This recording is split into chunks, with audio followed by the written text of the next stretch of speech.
The lockdown, as it stands, does not mitigate against the risk of people needing to stay distant because people are still around each other and it could be jumping from one arm to their arm or in the form of the surface that they touched. When we go to Taco Bell and we get a taco and they have their mask on, thank you for putting a mask on, make my taco, but I know if you had the germ, if you had COVID, then it was on your arm and in the air. So come on now.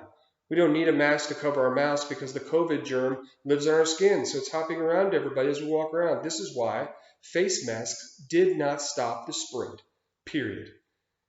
And if it were really a scary airborne disease, people would be dropping in the streets.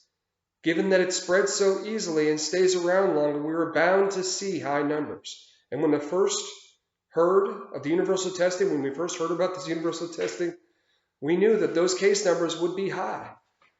But if it were really any worse and deadly than the regular flu, the numbers would be much higher. In fact, it's the universal testing that caused panic. While the rate of deaths have gone down due to risk mitigation, cases are still climbing because everybody gets the flu, because it jumps around through rooms and travels in the air. Anyone who knows this to be true is furthering the conspiracy that causes panic. Panic peddling is against the law, at least in real estate it is. I don't want my kids to feel constant panic, like people that they may or may not meet might be carrying a deadly disease, or that their friends are.